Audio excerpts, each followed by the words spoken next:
આમ આદમી પાર્ટીના ડેડિયાપાડાના ધારાસભ્ય ચૈતર વસાવાએ પુનિયાવાડ મોડેલ સ્કૂલની મુલાકાત લીધી। સરકારે કરેલ શિક્ષકો અને સ્ટાફની ભરતી સામે ચૈતર વસાવાએ ગંભીર આક્ષેપો કર્યા હતા। હિન્દી ભાષી શિક્ષકો અને સ્ટાફ કેવી રીતે અમારા આદિવાસી બાળકોને ભણાવશે તેવો સવાલ ધારાસભ્ય ચૈતર વસાવાએ કર્યો હતો। છોટાઉદેપુર જિલ્લાના પુનિયાવાડ ગામે આવેલ આદિજાતિ સંચાલિત શાળામાં 4 દિવસ પહેલા અચાનક બાળકો બીમાર પડતા આરોગ્ય તંત્ર દોડતું થયું હતું। 116 જેટલા બાળકો બીમાર થયા તેના માટે આરોગ્ય વિભાગની ટીમ કામે લાગી હતી, પરંતુ બીમાર પડવાનું ચોક્કસ કારણ જાણી શકાયું નથી। ત્યારે આ મુદ્દે હવે રાજકીય રંગ જોવાઈ રહ્યો છે।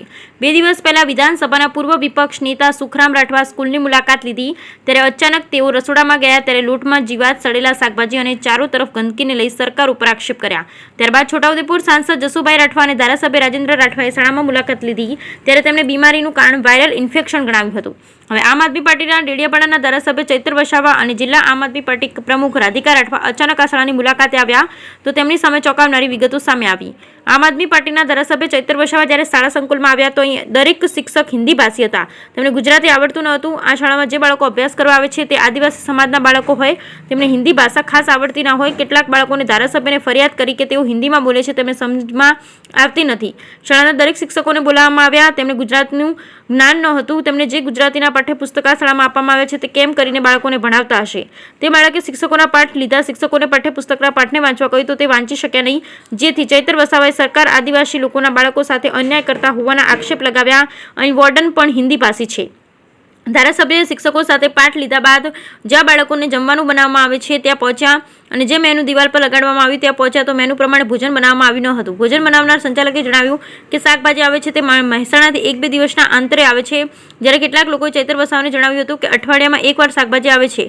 ચૈતર વસાવાએ જણાવ્યું હતું કે છોટાઉદેપુર જિલ્લામાં શાકભાજી નથી મળતી તો છેક મહેસાણાથી મંગાવવી પડે છે। ચૈતર વસાવાએ ચીમકી પણ ઉચ્ચારી છે કે જો આવનાર સમયમાં યોગ્ય તપાસ કરવામાં નહીં આવે તો તેઓ ગાંધી ચિંધ્યા માર્ગે આંદોલન કરશે અને સરકારમાં પણ રજૂઆત કરશે। Bureau report Rehan Patel, Chhota Udaipur. અમે એકલવ્ય મોડલ સ્કૂલ પુનિયાવાડ છોટાઉદેપુર ખાતે આજે મુલાકાત માટે આવ્યા છે। 3 દિવસ અગાઉ અહીંયા અભ્યાસ કરતા બાળકોને ફૂડ પોઈઝન થયું હતું અને 116 જેટલા બાળકો આજે પણ જનરલ હોસ્પિટલ છોટાઉદેપુર ખાતે સારવાર લઈ રહ્યા છે। ત્યારે અમે અહીંયા રસોડાની મુલાકાત લીધી છે। તેઓ ગંભીર જે બાબતો ધ્યાને આવી છે, ત્યાં કોઈ ફાયર સેફ્ટી પણ નથી। જે કેટરર્સનું જેમને ટેન્ડર મંજૂર થયું છે એ મહેસાણાના છે, ત્યાંથી જ શાકભાજી મોકલે છે। એમને પૂછવામાં આવ્યું ત્યારે એમણે કીધું કે 2 દિવસના આત્રે શાકભાજી આવે છે, પણ ખરેખર અહીંના બીજા મિત્રો દ્વારા જાણવા મળ્યું છે કે 10-15 દાડે એકવાર ટેમ્પો આવે છે અને એ જ શાકભાજી અહીંના બાળકોને જમાડવામાં આવે છે, જે સડેલી શાકભાજી હોય છે, જેના કારણે આ બનાવ બન્યો છે।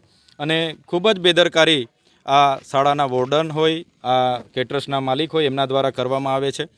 બીજી એક ગંભીર બાબત અમારા ધ્યાન પર એ આવી છે કે અહીંની એકલવ્ય મોડલ સ્કૂલ જ્યાં 12 જેટલા શિક્ષકો, એક વોર્ડન અને એક ક્લાર્કની ભરતી થઈ છે 14 જણની, એ તમામ લોકોને ગુજરાતી બોલતા નથી આવડતું, ગુજરાતી વાંચતા નથી આવડતું કે ગુજરાતી સમજાતું નથી। તો આ સ્કૂલ 9, 10, 11, 12 ગુજરાતી મીડિયમ છે, તો કઈ રીતના અમારા બાળકોને ભણાવશે? અને આવી તમામ ગુજરાતની આદિવાસી વિસ્તારોમાં એકલવ્ય મોડલ શાળાઓ છે, ત્યાં તમામ શાળાનો આ પ્રશ્ન છે। ત્યારે આ બહુ ગંભીર બાબતો અમારા ધ્યાન પર આવી છે, તો આવનાર દિવસમાં અમે સરકારને અપીલ કરીએ છીએ, આ અમારા બાળકોના ભવિષ્ય સાથેના ચેડા છે। શું ગુજરાતમાં માતૃભાષાવાળા કોઈ શિક્ષકો જ તમને નથી મળ્યા? અમારી એકલવ્ય મોડલ શાળામાં ભણાવવા માટે તમને ગુજરાતી મીડિયમના ટીચરો જ નથી મળ્યા? ત્યારે સરકાર જાણી જોઈને એકલવ્ય મોડલ સ્કૂલમાં બહારના ટીચરો, બીજા રાજ્યના ટીચરો મૂકીને અમારા બાળકો સાથે અન્યાય કરી રહી છે, એ અમે કોઈ સંજોગોમાં ચલાવવાના નથી।